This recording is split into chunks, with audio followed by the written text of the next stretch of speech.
que seu time faz nessa área de meio ambiente, né? De identificação das partículas, e do papel do biocombustível, em particular do etanol, na limpeza das cidades. Quando nós chegamos lá, né, na Índia, era inacreditável a quantidade de fumaça, a quantidade de particulada, era uma coisa incrível.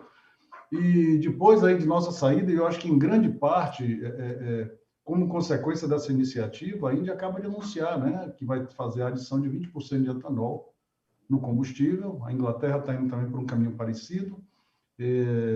Motorização, flex, interessou a todos. Quer dizer, eu acho, Paulo, que a gente está num bom caminho, e esse trabalho que você fez realmente demonstrando essa redução é fantástico. De forma, Paulo, que agradeço demais, viu? Nós agradecemos demais a sua participação aqui na abertura dos seminários desse semestre. E, por favor, você está com a palavra. Eu vou aqui desligar meu microfone. Aí eu queria, como eu já te falei, que você começasse se apresentando. Como é que você chegou, né? Como é que a gente chegou, o país chegou até um Paulo Saldiva? Qual é a trajetória para se chegar até aí? Bom, eu primeiro queria agradecer muito, Gonçalo, por estar aqui. É um privilégio. E eu acho que fica esquisito mesmo. Eu também, médico que está trabalhando com combustível, né? Como é que isso começou? Quando eu estava na faculdade, chegou um professor de Ribeirão Preto, o professor Georg Bom, para ser professor titular do departamento onde eu fazia residência, que eu ia fazer residência, patologia. E ele era um patologista experimental que trabalhava com inflamação pulmonar.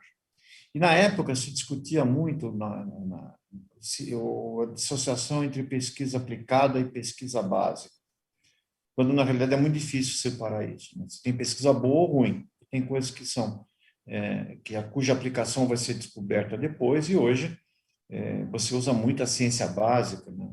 Em praticamente qualquer invenção, qualquer instrumento que cada vez mais, né? Então, mas ele, com medo disso, ele falou assim: bom, eu trabalho com inflamação pulmonar, eu vou estudar alguma coisa que inflame o pulmão. E na época se discutia do carro a álcool, né? Era o campo, estou situando vocês no tempo, 70, o projeto, ele faz o pedido da FAPESP em 75, ganha um projeto humano e outra de patologia experimental. Fiz meu doutorado em função pulmonar de animais expostos, trabalhei muito tempo com exposição de animais em condições controladas a diferentes emissões. Depois eu fui me interessar por estudos de poluição de misturas complexas, como é a poluição da rua, com estudos epidemiológicos, estudos animais. Depois nós passamos a trabalhar com concentradores ambientais de partículas, que você é um impactador virtual, que acelera as partículas num fluxo laminar. Como o fluxo laminar tem mais energia na porção central, maior quantidade de partículas estão no meio, você deflete o fluxo periférico e deixa passar o fluxo central em diferentes estágios. Então, você concentra a poluição da rua. E depois estudos de corte, de acompanhamento, de trabalhadores que ficam na rua, cortadores de cana, gestantes, enfim, vários estudos estudando poluição do ar, com ênfase em doenças respiratórias e cardiovasculares. Paralelamente, eu tenho uma linha de patologista que eu faço uma parte de análise, diagnóstico de doenças respiratórias de pacientes internados, e também uso muito autópsia, tanto para aula quanto para pesquisa. Existem órgãos que você não consegue estudar, você precisa de tecido, mas você não vai fazer uma biópsia de cérebro, por exemplo, para saber se o indivíduo está esquizofrênico, deprimido ou esquecido. Então, algumas doenças cardíacas, né? Algumas complicações do tratamento intensivo, uma criança que recebeu tem um transplante de medula óssea por uma leucemia, de repente faz um infiltrado pulmonar. Você não sabe se é da droga, se é uma infecção. Como é que você vai fazer? A criança morre. Né? E você quer saber como aconteceu. Você não ia fazer uma biópsia de pulmão numa criança que já tem ciência respiratória. Então, a gente estuda se a gente fez o certo, se a gente podia ter tratado. Enfim, tem uma parte disso. Para tornar as autópsias mais aceitáveis, nós começamos a trabalhar com autópsia minimamente invasiva, sem abrir o corpo, através de métodos de imagem, coletando com agulhas o material dos órgãos afetados. E foi isso que me pôs no Covid, porque quando começou à Covid-19, você não tinha um laboratório de proteção nível 3, um NB3, para poder fazer autópsias abertas. E a gente não faz autópsia fechada para a gente estudar a distribuição do vírus no corpo, e a gente tem para quanto tempo fica, para onde ele vai, como é que ele dialoga com o tecido do hospedeiro, e acho que a gente ajudou um pouco a entender por que os vasos entopem e do que as crianças morrem. Hoje nós temos um grupo que mais publicou nisso no mundo, não por mérito nosso, porque o HC colocou 900 leitos de UTI durante um ano, de hospital durante um ano, 400 de UTI, só para Covid. Então, hoje faz um ano que eu não faço outra coisa a não ser autópsia de Covid. São poucas pessoas que fazem, somos em 2 médicos que descem para a sala de autópsia, uma que não é do corpo da faculdade, que está fazendo doutorado, que vem 2, 3 dias por semana, e eu que fico. Então, a gente tenho trabalhado todos os dias, desde o começo da pandemia. Bom, então, o etanol, a história do biocombustível, ela estava interessada. E agora eu tenho trabalhado também um pouco com o clima. E esse é o objetivo meu. Eu quero mostrar, talvez, dar para o setor como é que eu enxergo o etanol como um elemento que pode auxiliar nas 2 áreas. Os combustíveis, os poluentes de longo tempo de permanência que causam aquecimento global e também aqueles de curta duração de efeito local. E eu acho que esse argumento, eu não vou abordar isso do ponto de vista de engenharia, mas do ponto de vista do efeito dos dois e como é que você, matando um, que seja os poluentes de efeito local, você, ao mesmo tempo, tem co-benefício na questão climática e, consequentemente, você consegue, então, ter uma política unificada de controlar a poluição do ar e aquecimento global. E, sem dúvida, o biocombustível terá um espaço nisso. Eu vou fazer uma mistura de uma apresentação que eu fiz na Escola de Saúde Pública da Harvard recentemente e também na FAPESP, aonde eu fui falar no programa de bioenergia deles, lá, naquele programa que a FAPESP tem um grupo que o Paulo Artacho trabalha. Então, o título da palestra foi Reduzindo o Gás de Efeito Estufa e salvando vidas e também ganhando dinheiro, né? Economizando. Quando você vai ver o IPCC, eles colocam as atividades, isso aqui é tirado do esquema de como o pessoal olha, né? Você tem atividades humanas geradas por várias atividades como mobilidade, indústria, né, geração de energia, transporte. Isso gera gás de efeito estufa e isso leva a uma mudança do clima com aquecimento. E aí você tem a saúde, eles colocam como os eventos climáticos extremos, e aqui ele fala de doenças de poluição do ar e radiação ultravioleta, e sintetiza isso em doenças de pele e respiratórias, e talvez redução da produção agrícola, levando à fome. Aqui também fala de vetores, né? Doenças transmitidas por vetores. Vocês devem lembrar que em 2017, 2018, nós tivemos um surto de febre amarela urbana, e a gente que quer tomar vacina de febre amarela para ir para a região centro-oeste ou para o norte, tínhamos que tomar se morássemos em Santana, né? Então, está começando a aparecer doenças, como o vetor choveu demais, faz poça, esquentou demais, ele eclode mais fácil, você está fazendo os vetores migrarem, consequentemente, e a fragmentação do ecossistema faz com que os reservatórios tenham que se espalhem, o mosquito que tira do reservatório o bicho que está no mato e leva para você através de uma picada também vai se espalhando, e as cidades têm criadouros naturais, porque esses mosquitos eclodem em poças em lixo sólido e que não é esgotado. Então, você pode pôr até areia no seu vaso, na sua casa, mas você não vai fazer aquilo se você morar perto de um córrego ou do lixo sólido que está acumulado nas ruas, naquelas caçambas, né, ou atirado no chão. né? Então, é isso que é mais ou menos a visão. E isso é uma visão boa, mas é muito esquemática e pobre. E é o que eu quero demonstrar. Então, vamos pegar um exemplo bem clássico disso. A gente tem uma rede que chama Multicity Climate Coalition, que é composto de 452 cidades que trabalham em estudar como o clima afeta a saúde humana. Esse foi o primeiro artigo desse grupo, foi publicado no Lancet, e ele mostra como a temperatura muda de cada cidade. Você vê, Toronto oscila de -20, né, a 30 graus. Olha a amplitude térmica, 50 graus centígrados, né? São Paulo, por exemplo, tem uma amplitude térmica muito menor, oscila de 15 até 30 e poucos, que é mais ou menos 20 graus de amplitude térmica. Então, aqui você tem 50 graus de amplitude térmica, né? Só que veja o seguinte, Toronto, ou Estocolmo tem uma amplitude enorme também. Você vê que muda a temperatura, e isso aqui é o risco de morrer em face da temperatura do dia anterior, né? Então, o que essas barras mostram? Aqui mostram os 5% dos dias mais frios, os 5% dos dias mais quentes, e essa barra do meio, aqui, é a temperatura onde ocorre menor efeito à saúde. É a nossa zona máxima de conforto térmico para aquela cidade, para aquele tipo de população que ali vive.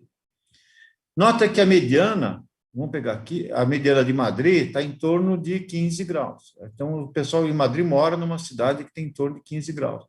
Mas, do ponto de vista de saúde, ideal que ele estivesse morando num lugar que tivesse 22 graus.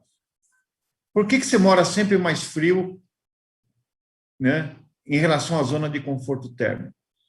Porque a curva que relaciona aumento de temperatura com o risco de morrer é muito mais inclinada e muito mais abrupta para calor do que para frio.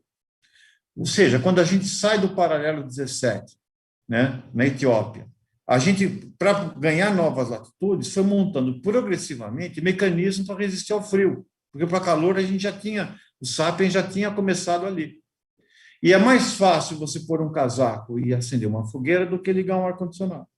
Então, por isso que você prefere viver um pouquinho mais no frio para você, porque você tem mecanismos melhores para se adaptar ao frio do que para se adaptar ao calor.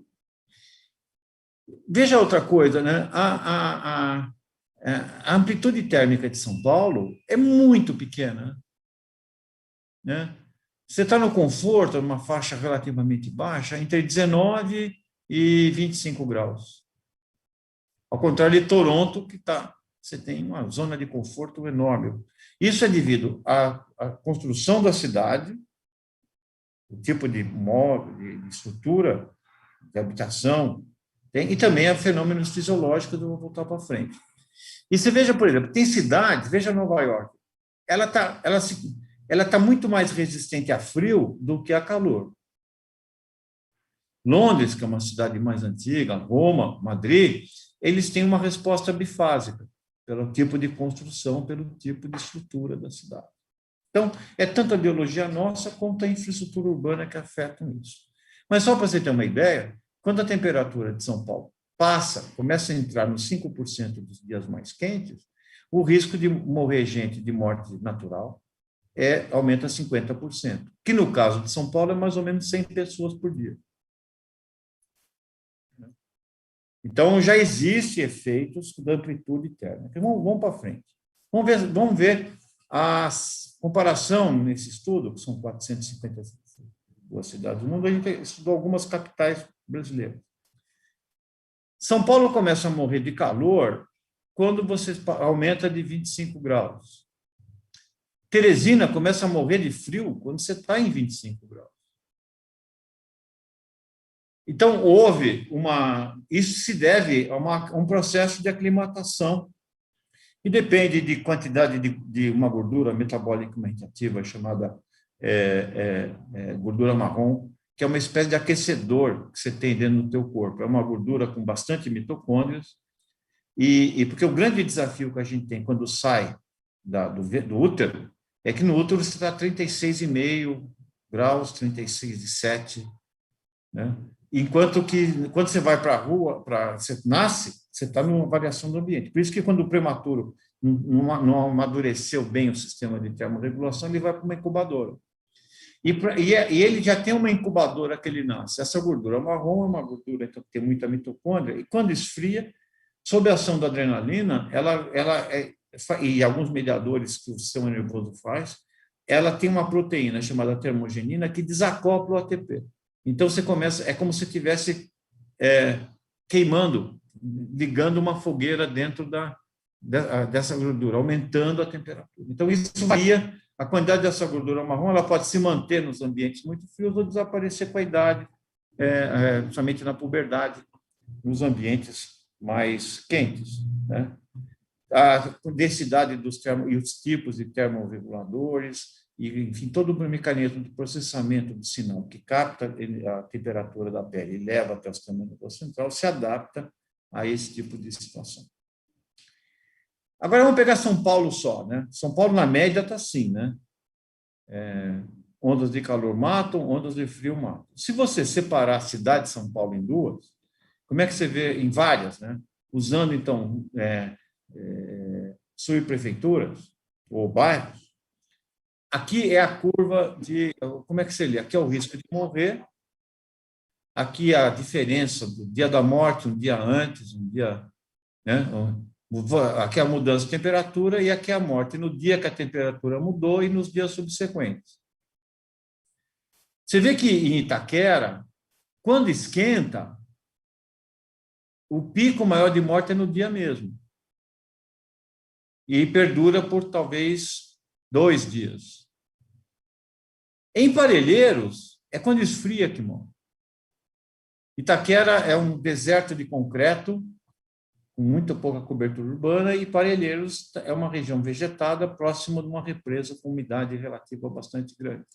Então, dentro de cada cidade, você tem o seu, digamos, o seu microclima particular, e você tem, quer dizer, aquela curva, essa tendência média de São Paulo não é homogênea para toda a cidade. Dependendo de onde você está, você tem diferentes respostas. Bom, aí você vai ver, a gente depois estudou 1.840 cidades brasileiras, né? E estudamos os efeitos. Temperatura vai ser a média do Brasil para diferentes faixas etárias.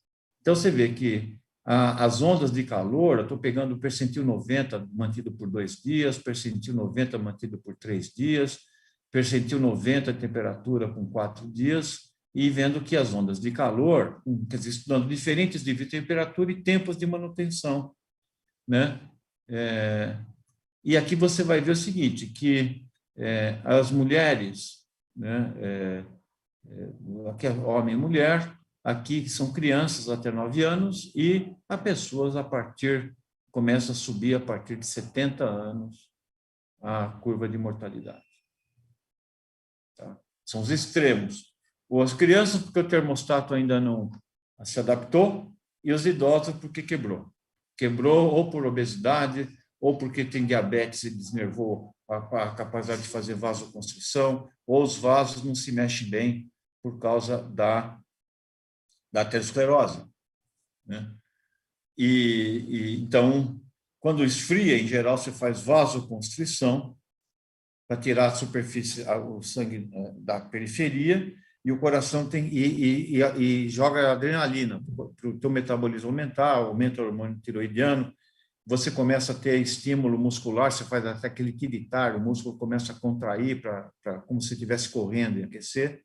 E no verão, você, quando está muito calor, você faz vasodilatação. Todo mundo que às vezes, num dia de calor levanta, sabe que tem um período de hipotensão de vez em quando, né? Que é o tempo de você regular o sistema de pressão arterial. Se você já tem uma coronária meio comprometida, ou se você tem, por exemplo, um vaso cerebral meio já claudicante, isso pode ser a diferença de uma arritmia ou do mesmo de um infarto cerebral ou cardíaco.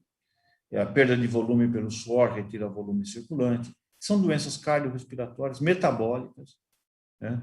Quando você põe adrenalina, a tua glicemia sobe, enfim, tem uma série de outras de modificações que não compete chegar aqui. E as doenças, né? Basicamente, a mortalidade perinatal, alterações endócrinas, como diabetes, internações por doenças de pele, nos períodos de calor, para quem tem doença de pele, às vezes descompensa, infecção urinária, por causa da concentração urinária, doenças geniturinárias, pneumonias, descompensação de tumores, e eu vou voltar aqui depois, envenenamento e violência, aumenta um pouquinho, e eu vou voltar a isso quando eu abordar suicídios. E aqui a gente comparou as curvas nacionais, né, quando é o risco de você morrer, não agora pela temperatura, pela variabilidade da temperatura. Como é que a gente mede a sua variabilidade? Você pega a média da temperatura do dia, vamos supor, deu 20 graus, mas de manhã, à meia-noite, estava 18. Então, aquele valor é 4, diferença entre a média e a temperatura da hora. E você fazendo isso de hora em hora, você pega o desvio padrão dessa média e você sabe quanto que ela variou ao longo da tendência central.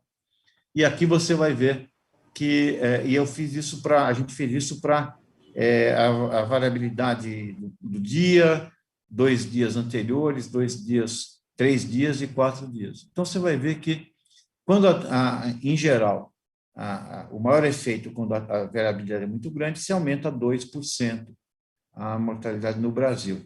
Mas isso é puxado pelo Sudeste e pela região Sul, enquanto nas outras regiões, esse efeito não é significante. A barra do risco relativo cruza o risco zero.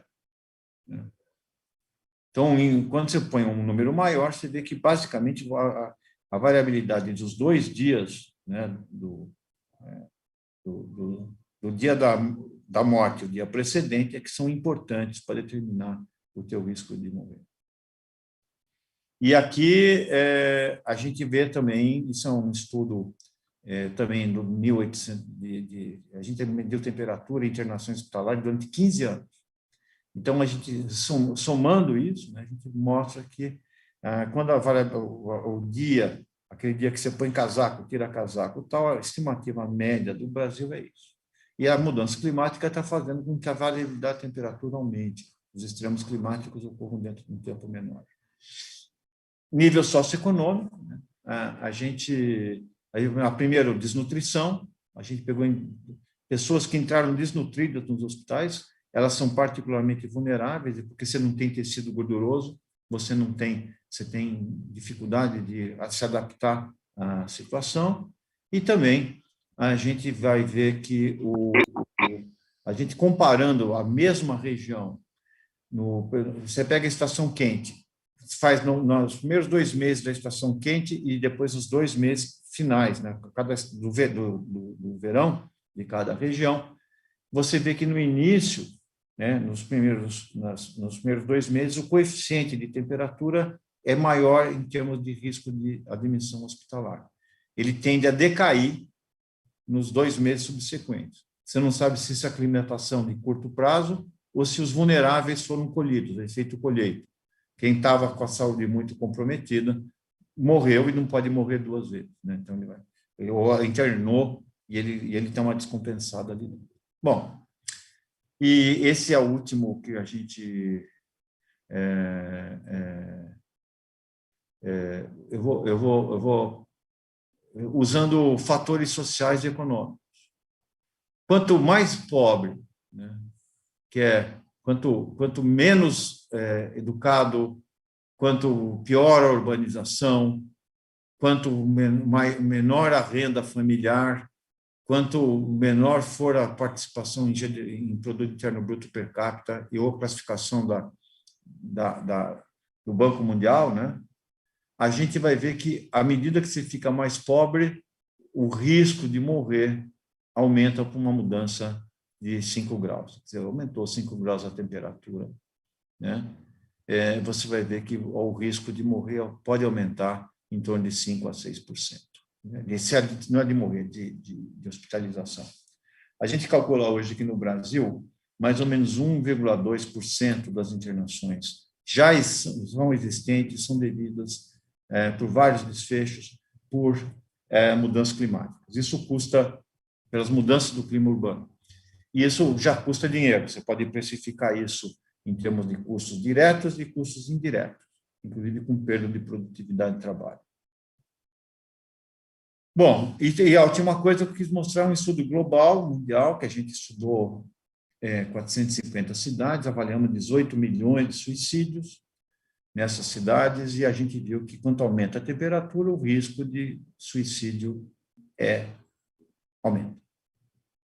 E a magnitude, se você pegar um intervalo interquartil do aumento da temperatura, nós temos os países, né, Filipinas, Brasil, Estados Unidos, né, África do Sul. Então, a gente vai mudando, vendo que em alguns países o efeito é maior.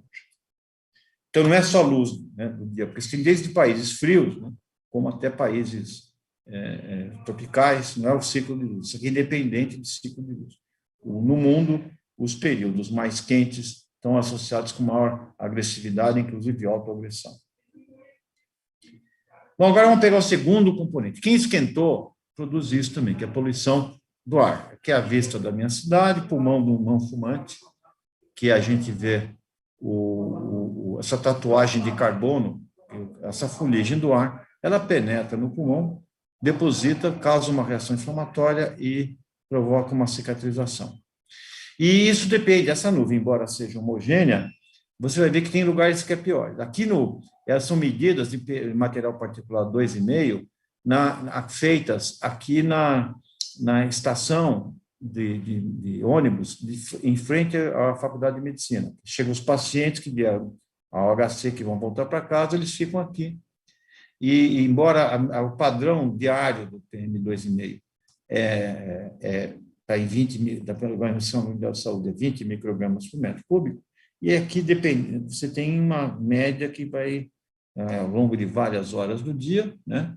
Isso aqui tem minutos, você vai ver que ele vai aumentando e está em torno de 120, e quando passa um dinossauro antigo, ele chega em níveis bastante altos, né? E a distância, né? A distância da via, que é a Avenida Doutor Arnaldo, e a gente foi medindo o nível de dióxido de nitrogênio a várias distâncias, nível médio com tubos passivos, em direção ao cemitério do Araçá. Então, o cemitério do Araçá, que fica em frente à faculdade, ele não tem trânsito, né? No plano material, pelo menos. E aqui é a descida da Teodoro Sampaio. Você vê que a Avenida Doutor Arnaldo, que é o ponto onde muitas pessoas ficam, né? Porque você anda nas avenidas, né? O transporte coletivo vai na avenida, o carro passa na avenida, o background da cidade é atingido só 100 metros depois de uma avenida. Então, você fica retido cada vez mais tempo dentro desse lugar que é o corredor de ônibus. Isso leva a uma situação peculiar, né? Porque você tem, aqui é um pulmão do fumante, né? E aqui é um pulmão de não fumante. Então, você tem, isso aqui é aquela tatuagem de carbono, que esse carbono não é um grafite, é um grafite temperado com um monte de coisa que inflama. Inflamação leva a cicatriz, e isso aqui fica preso, né, para sempre no pulmão, e uma parte disso vai para a circulação, vai para outros órgãos, outra parte fica retida no pulmão. Então, quem não fuma, fuma um pouco. Mais ou menos 2 a 3 cigarros por dia sem ter escolha. Essa é a média das pessoas que vêm em São Paulo. Então, a gente media a área ocupada por esse carbono e tinha uma ideia da exposição acumulada ao longo da vida. E isso ajustado para idade e tempo de residência em São Paulo, o tempo de residência em São Paulo, se é fumante ativo, fumante passivo, você consegue ver a seguinte coisa. Esse é um mapa da CETESB de dióxido de nitrogênio. Como cá fora estaria a região metropolitana de São Paulo, os limites da cidade, e o emprego está concentrado nessa região. Então, os carros convergem, o transporte converge aqui para dentro, né? E, consequentemente, quando tem maior densidade veicular, aqui, maior o nível de dióxido de nitrogênio. Mas quando você mede no pulmão das pessoas, onde está a poluição? Na periferia. Por quê? Porque são essas pessoas que passam mais tempo no trânsito, dentro daquele manto de poluição. Então, o conceito de dose é diferente de concentração, né? A dose que você recebe é a concentração pelo tempo que você está exposto. E as pessoas que, pela cidade andar de pneu, né, basicamente, quem fica muito tempo no trânsito, né, por exemplo, hoje um carro emite muito menos, só que ele fica muito mais tempo ligado. E você fica muito mais tempo no carro. Não é incomum que as pessoas passem de 3 a 4 horas por dia, às vezes, no carro, dependendo de onde moram ou do tipo de ocupação que estão fazendo. Então, o tempo médio de uso de carro do paulistano, de mobilidade, é mais ou menos 2 horas e pouco, 2 horas e 10, para a última vez lá no nosso São Paulo. E vem aumentando, cerca de 10 minutos por ano, né, nos últimos 3 anos. Você vai cada vez perdendo mais tempo da sua vida e ganhando mais dose de poluição, porque você não consegue se defender daquele mar de escapamentos que está do seu lado. Você está preso na marginal, você olha para o rio, você fala, bom, que rio sujo, mas você não é obrigado, é risco zero.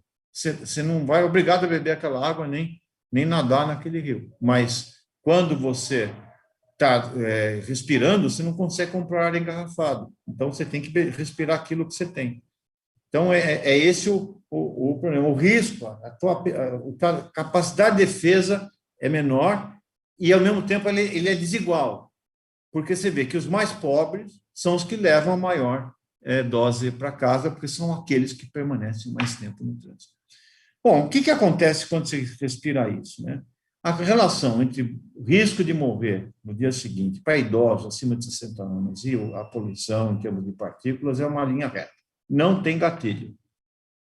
Não tem gatilho de segurança. Aumentou a poluição, aumenta a morte, sem um nível de segurança. E isso, quer dizer, cada um de nós tem o seu. Porém, vamos fazer uma pergunta meio absurda. Você vai no médico, você fuma, você fala assim, quanto você quer começar a fumar? Doutor, quantos cigarros eu posso fumar que não acontece nada para mim?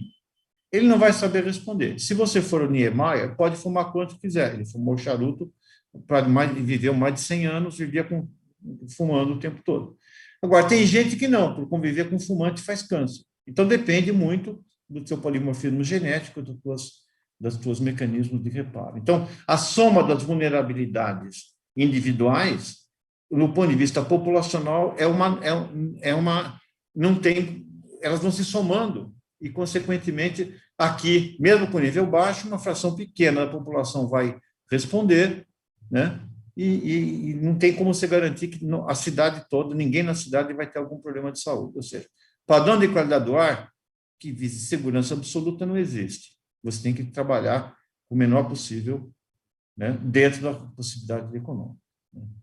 E também nível socioeconômico, né, afeta, aqui é o risco de morrer no dia seguinte de idosos, a gente dividiu a cidade em vários tipos, e assim como para a temperatura, a mesma variação de poluição ou a mesma variação de temperatura tem efeitos distintos. Aqui você vai ver o risco de morrer e aqui você vai ver a porcentagem de pessoas que vivem em favela, renda per capita e educação. Em Cerqueira César, 10 microgramas de material particulado leva um aumento em torno de 1% da mortalidade, e em São Miguel Paulista leva a 12% do aumento de mortalidade. Então, não é só a característica biológica do indivíduo, as doenças que ele teve. Tem a dose e a moradia. Tem lugares onde a penetração e o gradiente de a poluição fora de casa, dentro de casa, é diferente. Bom, o que hoje tem certeza na saúde que funciona? Infarto de miocárdio está associado com poluição. Como é que é esse gráfico? Né?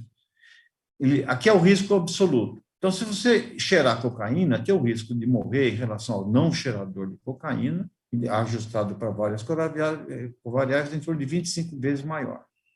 Agora, esse risco absoluto, multiplicado pela população do mundo que cheira cocaína, é um risco grande que poucas pessoas. Você estima que mais ou menos 1,5% dos infartos do miocárdio no mundo sejam devidos ao uso de cocaína. Qual que é o que mais ganha? Né? Exposição a tráfico. É o maior risco. É um risco pequeno, mas que todo mundo inala. Você não tem... É um risco baixo, mas que todo mundo está exposto. Você também não pode, você não pode correr, você não pode beber, você não pode ficar alegre, não pode ficar triste, você não pode fazer sexo, você vai morrer. Você não morre de infarto, mas possivelmente você morre de tédio se você evitar todos esses fatores de risco que estão aqui. Né?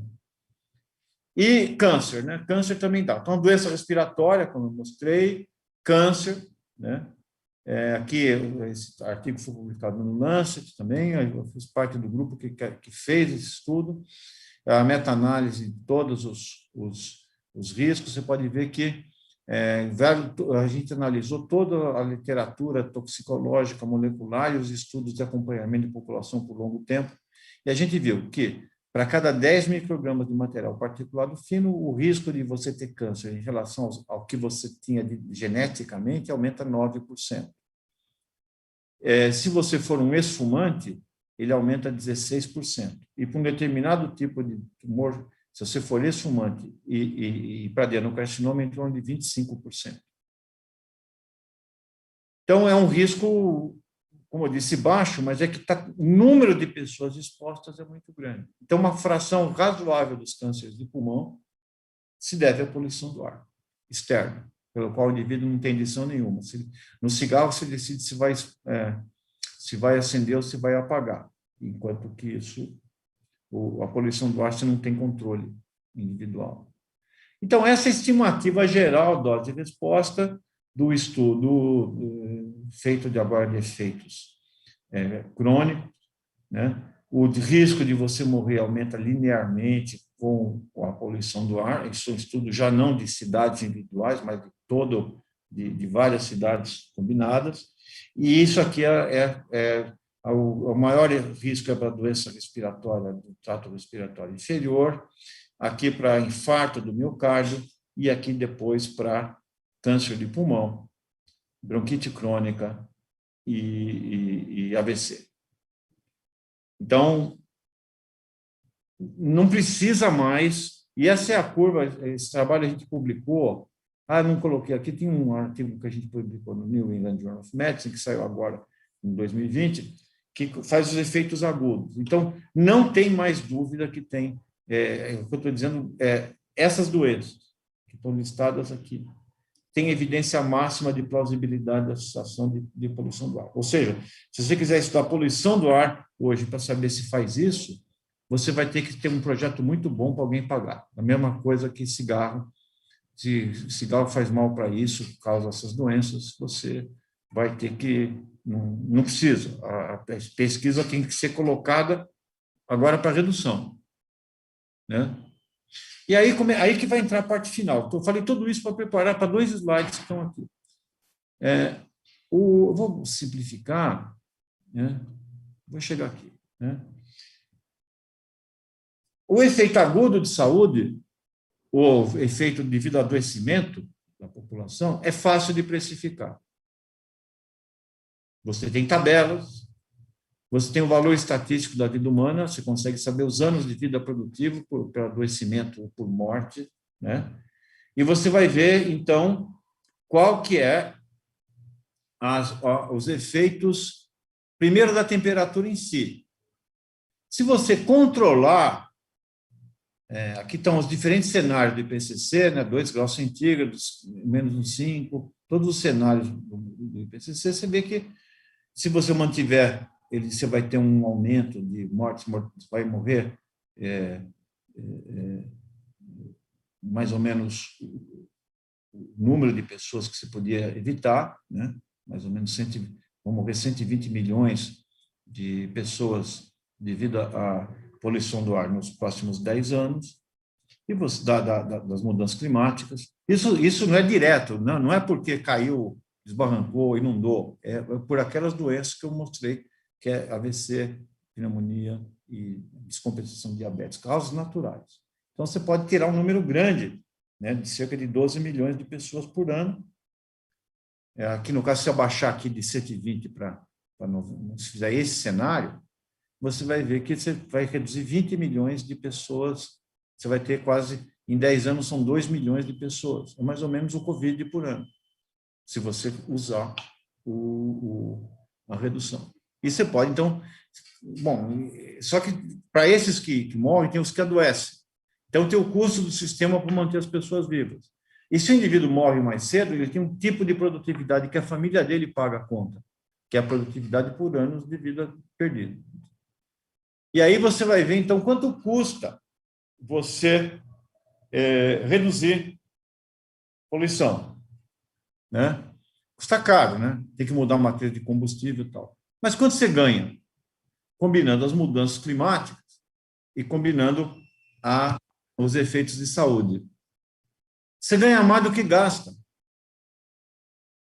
Então, combater a poluição e a mudança climática, com seus efeitos locais, é econômico do ponto de vista vantajoso. Em outras palavras, você está subsidiando políticas energéticas erradas com dinheiro e com vidas humanas. Qual que é a graça disso? Todo mundo sabe isso. O cara que é dono da petroleira sabe isso. Só que não tem entendimento, essas coisas não têm consenso. Um grupo não vai falar. Você acha que um fabricante de cigarro vai falar assim: pô, eu sei que faz mal, eu vou sair do negócio, eu não quero ter esse peso na consciência? Não existe isso. Então, o que está acontecendo é um debate econômico e os grupos mais organizados, hegemônicos, fazem as coisas que vão defender o seu. Né? Mas, do ponto de vista lógico, não é moral nem economicamente justificado. E aí que entra o etanol. Né? O etanol, por exemplo, em transporte público, teria sido muito vantajoso, porque ele reduz, né? Partículas em número, monóxido de carbono, gás de efeito estufa, NO2. Uma parte das partículas contribui para o aquecimento global. Então, você pode reduzir o risco de câncer, reduz os hidrocarbonetos policíclicos aromáticos. E isso foi confirmado por vários estudos feitos no mundo. Né? Que, quando se você colocar não só o balanço de gás de efeito estufa é favorável, quanto a emissão local de poluentes das pessoas que estão no trânsito é menor. E isso dá lucro. E do ponto de vista, o pessoal fala de carro elétrico, carro a hidrogênio, não vai ter. Como é que você vai fazer uma matriz energética? O que você vai fazer com as baterias? De onde você vai tirar tanto lítio ou níquel? Né? Que está sendo a Argentina, os países latino-americanos tem muito desses minerais, estão sendo devastados, tem um dano ambiental enorme nessa mineração. Como é que é isso? Então, o mundo não vai rodar num curto espaço de tempo com eletricidade, você não vai ter gás para fazer tudo isso e não vai resolver o problema ambiental, você vai transferir para uma outra questão. Então, eu diria que, do ponto de vista do que tem para agora, o uso do etanol e da bioenergia, ele é um instrumento, ele vai muito além da política de energia. Ele vai para uma política climática e vai para uma política de saúde. Hoje, no mundo, morrem de poluição do ar, a estimativa é em torno de 7 a 9 milhões de pessoas. Metade disso queimando porcaria dentro de casa para aquecimento, cozinhar, fogões antigos, e a outra metade da poluição externa, que é gerada, basicamente, no caso das cidades, na maior parte das cidades, por transporte. E o transporte, enquanto não tiver uma estrutura de transporte de alto fluxo, você vai ter que reduzir a emissão. E o etanol, sem dúvida, vai ter um papel, seja no combustível, seja no carro híbrido, seja em pilhas, né? Em baterias, né? De etanol, células de etanol. E aí que eu acho que essa discussão ela tem que sair da caixa do transporte e incorporar uma parte da econometria das deseconomias da manutenção desse sistema. Bom, era isso que eu tinha para falar para vocês. e dizer, então, que eu acredito que vai além também da política de saúde. Dada a desigualdade das pessoas serem afetadas, a redução da poluição e das emissões de gás de efeito estufa, ela está muito dentro também dos direitos fundamentais das pessoas. Porque você impõe um risco que a pessoa não tem escolha. Né? Você usando ou não o carro, ou você usando outro, você não tem escolha. É mais ou menos quando se dizia do fumo passivo. Né? Eu tenho o direito de fumar. Tem. Mas desde que a pessoa que está, quando foi banido a discussão de fumo dentro de casa, de ambientes fechados, restaurantes e tal, o pessoal dizia que eu tinha o direito de fumar. Tem, você pode fumar, você tem escolha. Só que quem trabalha lá não tem. Então, existe um problema você não pode fazer o que você quiser, né? Na medida que você está prejudicando a saúde de pessoas que não têm escolha. E é isso que é o caso da poluição do ar. Por isso que eu acho que nunca foi compreendida a política de bioenergia no país dentro da dimensão integrada que ela precisa. Tem que ter uma abordagem de sistemas complexos. E tem que sair duas coisas das modelagens. Uma é a redução, não só a quilômetros, litros produzidos, que tipo de tecnologia veicular, mas tem que sair simulações de doenças evitáveis e, consequentemente, do custo evitado para isso, e também temperado com questões como ética, como empatia, como direitos fundamentais da pessoa humana, que tem que, digamos, tem que ser respeitado. Era isso. Espero que tenha sido... Valdiva, simplesmente brilhante. Pô, você sabe disso, já deve ter ouvido muitas vezes, é brilhante a forma como você conectou esses assuntos todos. Eu tenho duas questões que eu espero... pessoal, vou abrir também aí, quem tiver, por favor, questões, indique aí, levante a mão que a gente já trata. Paulo, uma pergunta técnica primeiro. Quando você fez aquela avaliação, né, de pessoas que tinham aquela tatuagem de carbono e tal, você analisou ali, se eu entendi direito, foi o NO2, não é isso? Está desligado o microfone. Desculpa. O que eu fiz foi o seguinte, eu medi o carbono, o mapa do pulmão era mais ou menos, acho que tem entre 600 a 700 pessoas que foram, a família foi entrevistada.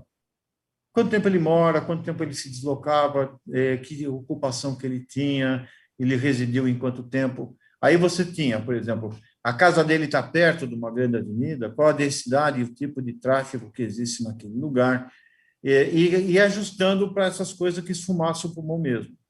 Convívio com fumante, o ambiente que tinha, tem uma série de perguntas sobre as exposições que ele tinha.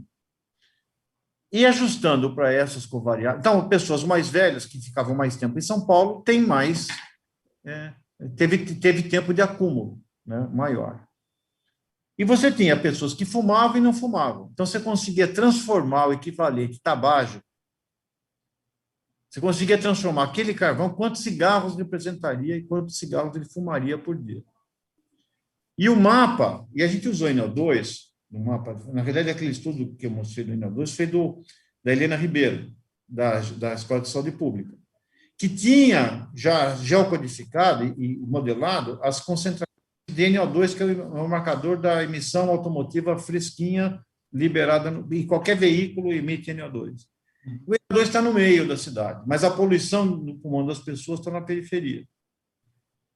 E o tempo de tráfego é o fator mais determinante que se correlaciona com essa diferença. Né? Então, ou seja, quanto mais tempo você fica no trânsito, mais poluição você vai ter. O relógio da CETESB vai marcar a concentração, mas o que você leva para dentro de você depende muito dos teus hábitos, da tua mobilidade e das outras coisas. Paulo, eu vou aproveitar isso aí, justamente quando a Covid começou, né, e em Nova York, o pessoal começou a medir e tal, a gente viu, pelo menos saiu na imprensa, né, uma correlação entre negros, e você deve ter visto esse estudo, né? Uma correlação entre negros e... quer dizer, já tinha ali um viés meio racista, né? E aí o pessoal viu que, na realidade, era exatamente isso que você está falando. Quer dizer, essas pessoas, na realidade, estavam correlacionadas com a pobreza, com o fato de morar em periferias e de ficar mais tempo no transporte, e isso dava uma relação direta com a sensitividade, né, e a mortalidade ao Covid. É isso mesmo, né? É isso aí. Não, e também tem o seguinte, a poluição, tem estudos, vários estudos do mundo que relacionam o nível de poluição com o Covid. Não é fácil você separar, por exemplo, vamos supor que você tem um lockdown, cai a poluição e cai o Covid. Então, o que é? Se volta a atividade econômica, volta a poluição, volta o Covid. Quer dizer, são dois eventos dependentes ou são coisas que são colineares, mas não tem uma coisa a ver com a outra? Tem gente que fez isso, porque você pega, por exemplo, se você analisa partículas mais grossas, PM10, PM10 é gerado predominantemente hoje por ressuspensão de solo e atrito, de pneu, de disco de freio e tal. E o PM, e a partícula fina, sai do cano de escapamento. E ajustando para o número de veículos que circulavam na rua, você vê que não. Aparentemente, a poluição tem um papel independente. Os estudos, têm 5 ou 6 estudos muito bons no mundo que fizeram isso. Quer dizer, não é um fenômeno de ajuntamento, é de fato a poluição que está fazendo algum tipo de efeito. A pergunta, e tem gente que isolou partículas de Covid na poluição. Só que a maior parte das partículas não são infectantes. Então, basicamente, é um sensor, como tem no esgoto. O esgoto ele tem o Covid, mas você não vai pegar Covid no esgoto, mas ele significa que tem muita gente com Covid no tubo digestivo que está indo para o esgoto. Então, ele é um sensor, é como se fosse um swab, não de uma pessoa, mas de uma região da cidade ou do ar da cidade. Então, pode acontecer, o que eu acredito é que a poluição inflame o pulmão, assim como o cigarro faz, e isso pega o indivíduo que já diminui a defesa do pulmão, e para o mesmo inóculo, ele tem mais chance de fazer doença clinicamente relevante. Então, a poluição não é de longe o fator mais importante, mas tem um papel, o maior é contato mesmo interpessoal, né? Mas tem um papel que ajuda, sim, a pegar as pessoas que são mais vulneráveis e enfraquecer, como a pneumonia. A pneumonia, você tem um monte de bactéria na boca. Tem a poluição, a criança faz pneumonia, o idoso faz pneumonia. É porque a poluição pode dar um peteleco, né, desequilibrar um equilíbrio já existente, que está, digamos, precário e favorece o pêndulo a favor do adoecimento. Perfeito, Saldiva. Ricardo, por favor, amigo. Ricardo tem uma pergunta. Com respeito à concentração das emissões, se houvesse uma legislação de forma a não permitir que nos corredores de tráfego andassem veículos que tenham emissões mais altas, como, por exemplo, diesel com material particulado 2,5 e etc., pelo que você mostrou, isso deveria ter um grande efeito na saúde pública, que você diminui a concentração e, pelo que eu entendi, 100 metros fora dos corredores de tráfego, vamos chamar assim, nós já estaríamos num nível muito mais baixo de emissões. É isso mesmo? Entendi corretamente? E havia uma lei, até, que a Câmara Municipal de São Paulo previa que, na renovação do contrato dos ônibus, não podia mais ter combustível fóssil, né? Essa lei foi solenemente ignorada pelos nossos vereadores. Eles adiaram por 20 anos isso. Só que não é como se adiar uma obra, né? Eu vou fazer a ponte daqui a 20 anos. Porque se morreu antes desses 20 anos, você não vai ver o benefício desse adiamento. Então, o que aconteceu é que a razão, nunca se levou saúde em conta. Um ônibus velho, para rodar, um ônibus em São Paulo, ele roda 10 anos, acho que tem autorização, 10 ou 12 anos para rodar. Mas ele não morreu, ele vai ser vendido para uma outra cidade. Então, só que a tarifa já pagou, né? Então, o que acontece? É uma forma de você, da companhia, se capitalizar. Aí você põe elétrico, você paga a tarifa de pico às 6 da tarde, a hora que tem mais ônibus, né? Eles tratam o transporte como chuveiro elétrico. Então, existe uma falta de integração e divisão global, né, da história. Então, o indivíduo, se ele tiver um ônibus híbrido, por exemplo, ele vai ter dificuldade, porque esse ônibus vai acabar morrendo, sabe aonde? Transportando o trabalhador rural ou escolar em zonas rurais do Brasil. Então, ele vai caindo na escala. Ou em alguns, aqueles que têm motor na frente, voltam a ser caminhões. Saldiva, infelizmente o tempo acabou, mas eu queria aproveitar um minutinho mais aí para uma pergunta, até conectando aí com o Ricardo. Quer dizer, em princípio, daria para a gente medir até mesmo o número de mortes que seria evitado se, por exemplo, só nesses corredores nós tivéssemos ônibus, digamos, a célula combustível etanol. Um exemplo. O Paulo já calculou isso.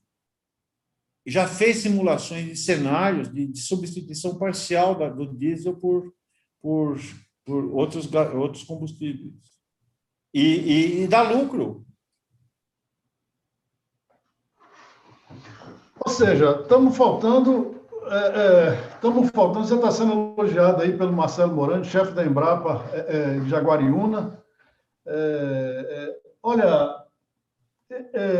Saldiva, acho que você falou o ponto, está nos faltando integração, a gente está vendo aí nessa tragédia que a gente está vivendo com a Covid, com a saúde pública não é diferente, os números são enormes também, como você mostra, quer dizer, a gente tem que fazer alguma coisa, a gente não pode desistir das políticas públicas. Então, já para a gente não sair das limitações e passar para o campo da esperança, a Organização Mundial de Saúde fez um aplicativo que está em fase quase final, que chama ISDAT, que é justamente para transporte,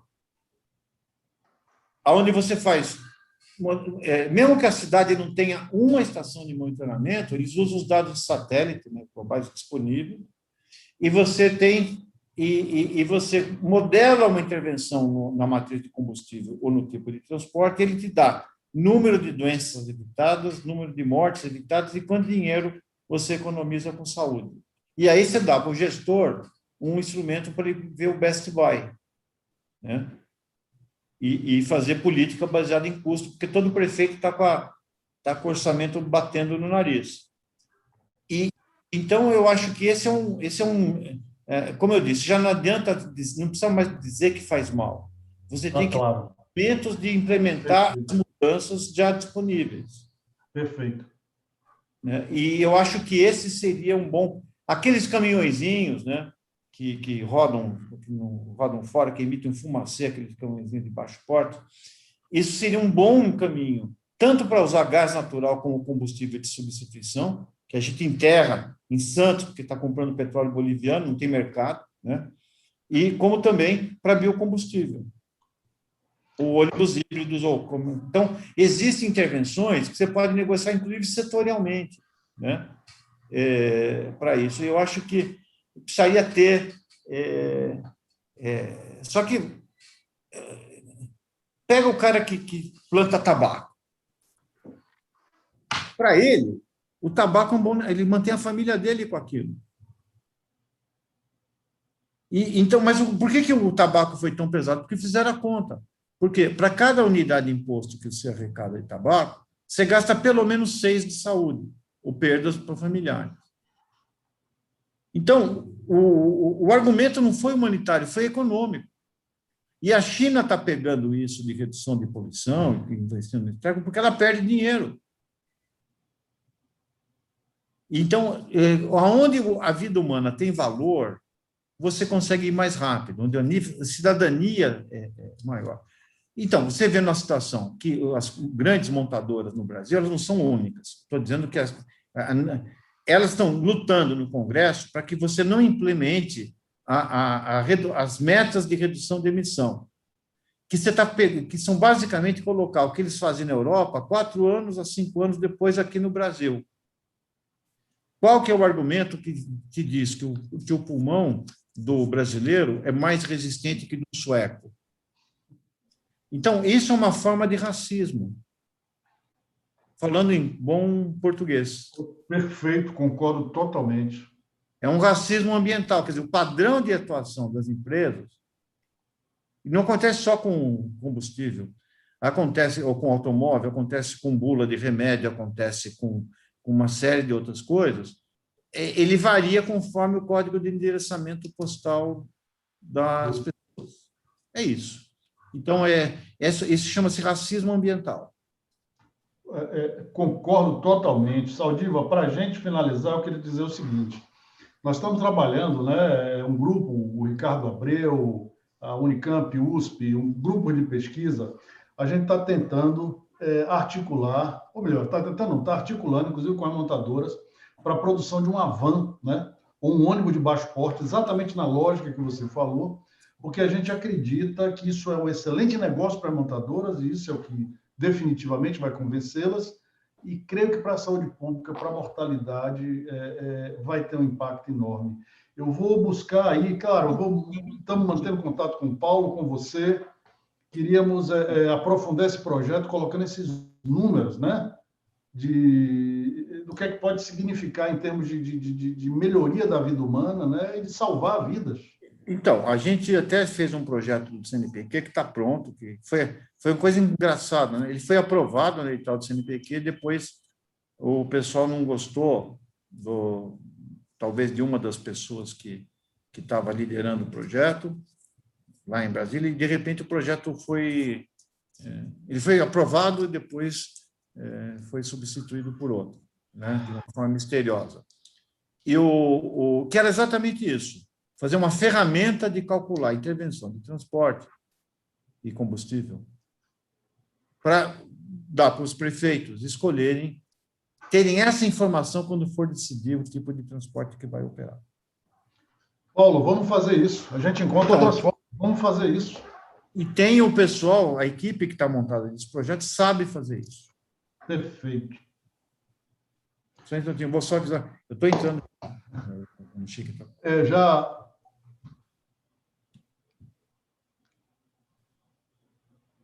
Espera um pouco. Eu vou te passar o link. Espera um pouquinho.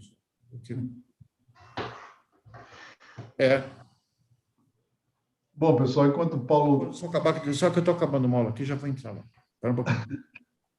Desculpa, é que aqui... Já passamos o nosso tempo. Te agradeço demais, Paulo. Foi fantástico. Fantástico. Vai estar no YouTube. Eu vou te passar o link. Já está sendo transmitido ao vivo, mas a gravação vai ficar lá. Eu acho que essa conversa que você teve com a gente é imperdível, é fundamental para todo mundo. Te agradeço demais. Olha, se vocês conseguirem fazer isso, vocês vão jogar o Brasil dentro de um novo patamar de negociação de combustíveis e de negócios.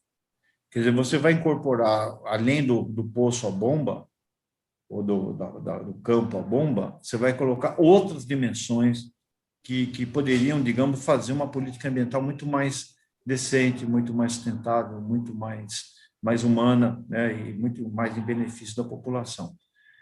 A gente não consegue fazer isso da universidade, a gente não consegue fazer. Existe mas se tivesse algum caminho, alguma autoridade esclarecida no governo, a gente até propôs, teve uma entidade de governo que propôs para a gente, né, Paulo, fazer isso, depois usar o mesmo...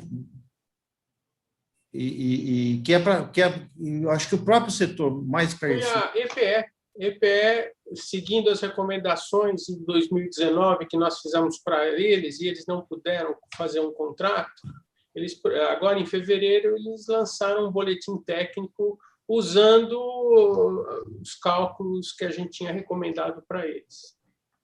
Então, eu acho que tem gente lá que quer fazer, mas não consegue chegar numa esfera de decisão, né?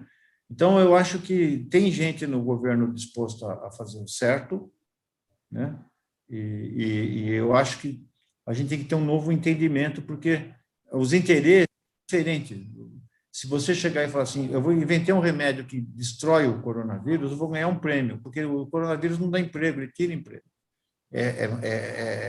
Agora, todos esses outros setores geram empregos e geram lucro. E aí você não tem um consenso muito grande. Se eu inventasse uma vacina contra ônibus velho, eu possivelmente ia ser mandado para Plutão, no primeira nave que tivesse. Os operadores de ônibus, fabricantes daquele tipo, iam ficar bravos com razão, né? Então, é aí que precisa de entendimento, aí que precisa de política, a boa política, né? Perfeito. Procurar um consenso, e aí que está difícil. É isso aí. Mas vamos lá, Paulo. Você é um desses batalhadores, né? E a gente vai acabar chegando lá, a gente vai vencer. Paulo, te agradeço demais. E como eu te disse no início, eu agradeço não só por esse seminário, mas pelo trabalho que você está fazendo pelo Brasil, né? Por todos nós. Forte abraço, amigo. Então, obrigado pela oportunidade, foi um prazer estar aqui. Obrigado a todos. prazer todo nosso.